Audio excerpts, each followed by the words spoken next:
Hello guys, आज मैं लाई हूँ चीटोस। चलो आज देखते हैं इसकी अनबॉक्सिंग करके।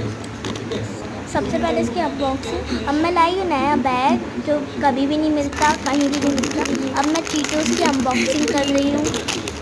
अरे ये तो खुल ही नहीं रहा। खुला। अब ये देखिए, इसकी स्मेल बहुत सुंदर मतलब प्यारी है। अब देखिए कैसा दिख रहा है ये।